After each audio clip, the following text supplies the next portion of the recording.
Well, hello everybody. It's Gabby from your IBS Solution. We are the admins, me and Desiree.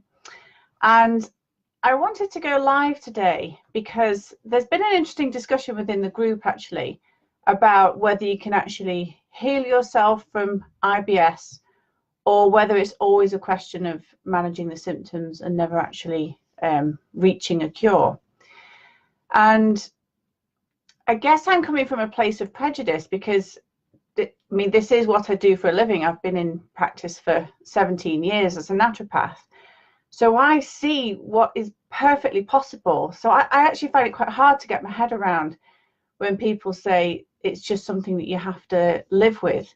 Not just members of the group, but I hear doctors saying all the time to people, unfortunately, it's just one of those things. It's something you have to live with.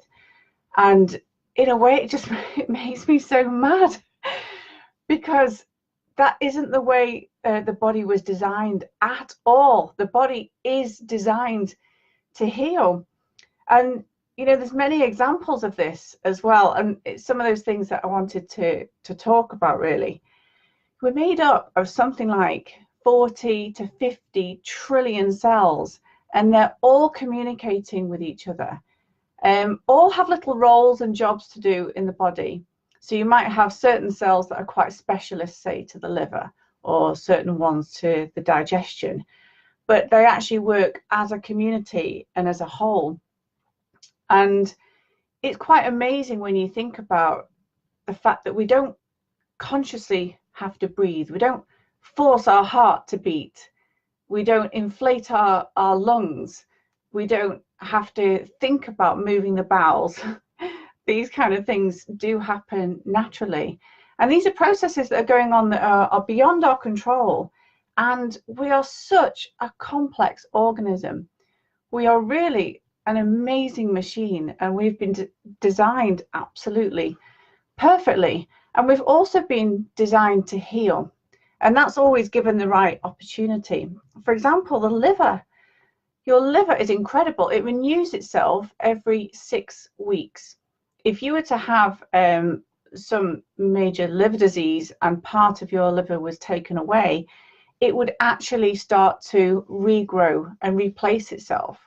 When people have the gallbladder removed, for example, the liver takes over the role of what the gallbladder was doing, which is kind of digesting and breaking down fats.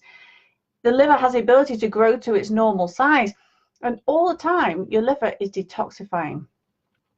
All these things that we put into our body, all these chemicals that we're breathing in, putting on our skin, being exposed to, the liver is constantly filtering and purifying and making our environment safe for us. So it has that ability to regenerate. And it's not the only organ that does that. I mean, stomach cells, for example, you've got lots of lining within the stomach, and this is renewing and shedding itself. And that happens every 5 days or so. You have completely new stomach lining. So anyone here on the group that gets really bad gastritis, has any known stomach ulcers, it does kind of beg the question, well, what habits are occurring for the stomach not to be allowed to heal? Because actually it can heal. It can heal itself in a very, very short space of time. It's incredible, really, because the stomach is the most acidic, I think, acidic organ on the planet, something like that. I mean, the amount of acid that's in the stomach could dissolve metal. It's incredible. It's so powerful. Yet all the time we produce this beautiful mucus, this secretion that helps to protect the stomach lining from this like corrosive acid. And this is happening all the time. This is happening on a daily basis, and it's not something that we have to think about in order for that to happen. It's amazing as well that your body has this order of priority. So, for example, if someone were particularly poorly, they're not feeling well in themselves, the body does this amazing thing and it sends out all its alerts to protect the key organs. So we've got the brain, we've got the spinal cord, and we've got the heart. So they're classed as key organs. They would never ever be compromised. If, however, something is, like I say, you're very, very poorly, what's happening is your body is compromising the digestive tract. It actually considers the digestive tract relatively unimportant. And by prioritizing the liver and the heart, not the liver, the brain and the heart, it's actually keeping you alive. So when I see clients in clinic and they come to me and they may actually have their hands, and the hands are all kind of gnarled or twisted, their spine may be twisted, they may have lack of communication, and everything is very, I guess there's lack of flow there. To me, that shows me that the body is doing what it needs to do to stay alive. So the brain and the heart are being protected, but it's at the expense of everything else. So if the digestion is one of the first things for the body to go, that affects the absorption of nutrients. Ultimately, it has a knock-on effect with your bones. Your bones need key minerals in order to stay nice and strong. And I've seen within the group, actually, there's a lot of people, it's not purely just IBS that they're suffering from, it's often fibromyalgia or hormonal issues or autoimmune issues, thyroid issues, for example. And this shows that there's this, I guess you'd call it selective starvation that's happening. Your body's prioritizing the brain and the heart at the expense of digestion. And that's because it's compromised. But that's what's so amazing. This is a really good example of healing, that the body is doing what it needs to do to stay alive. If you imagine having part of the brain removed, can you imagine that the body could actually survive that?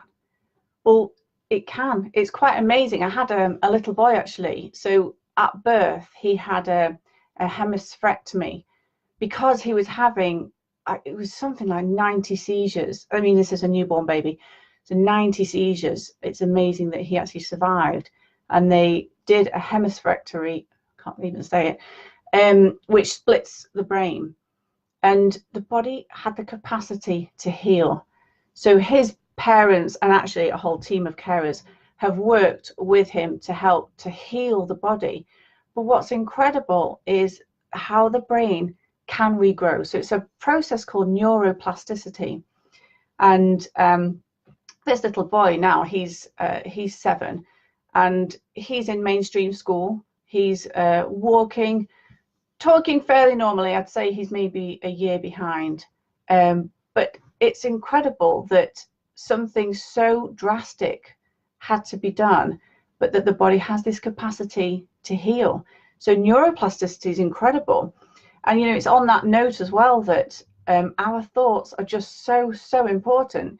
If we're saying, as we hear in the group such a lot, me and Desiree, I hate this disease is ruling my life, there's no cure, I'll never get over this, those messages are creating a reality. And there's been studies on this as well. So through the process of neuroplasticity, the thoughts that we're creating can create the body we want to achieve.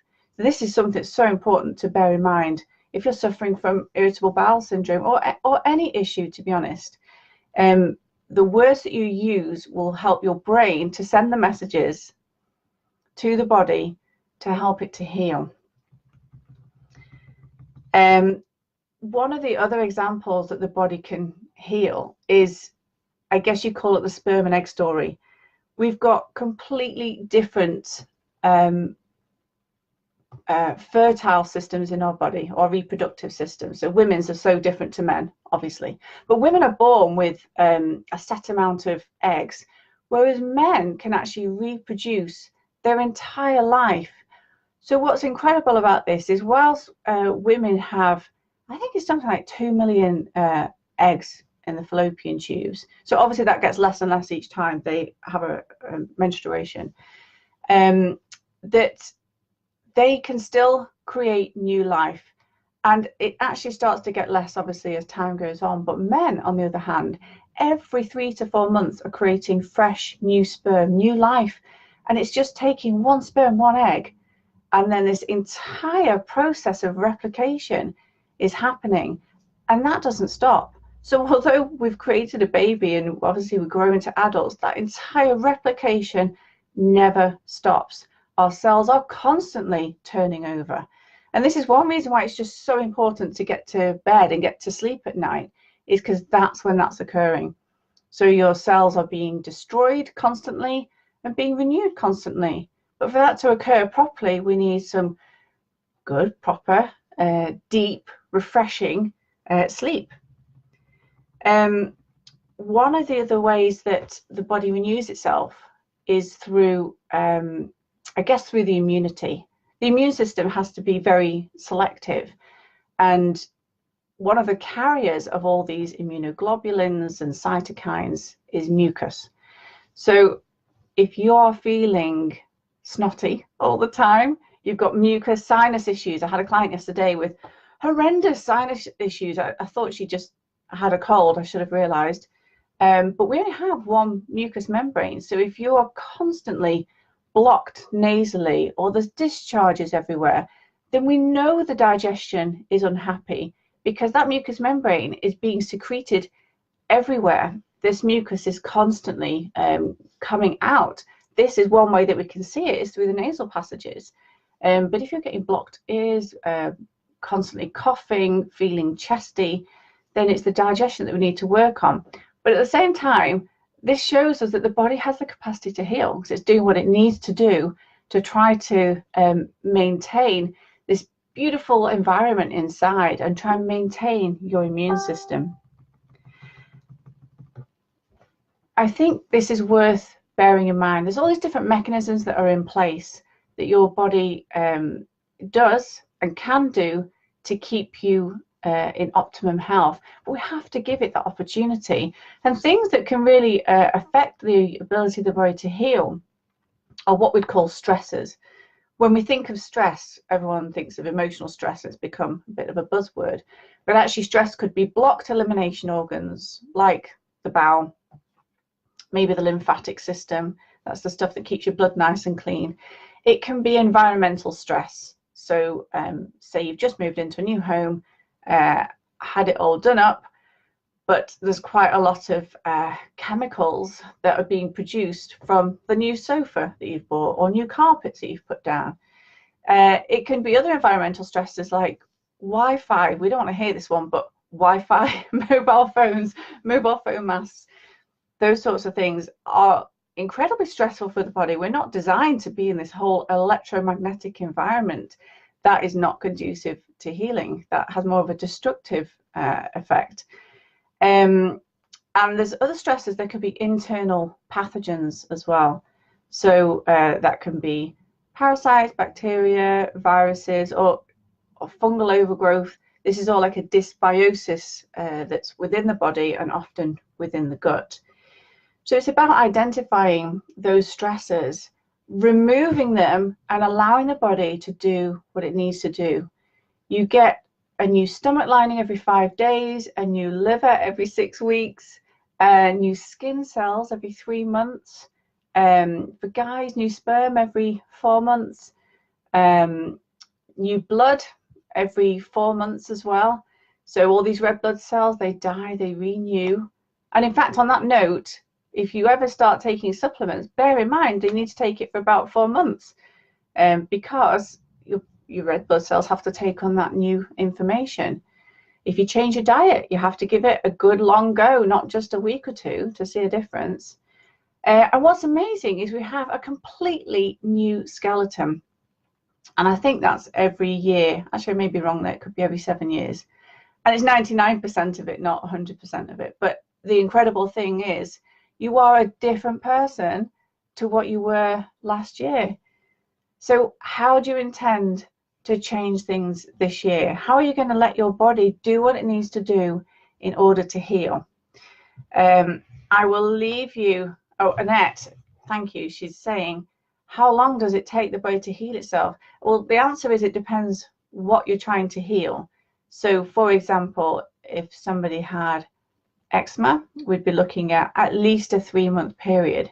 The digestion is incredibly quick to heal, and I think that's what people don't realize.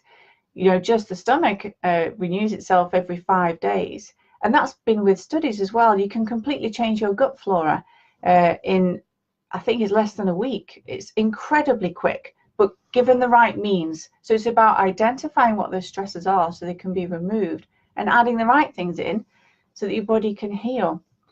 So I will leave you with that. If you have any questions, do pop them in the comments box and I will try to respond. Good night, everyone. Bye.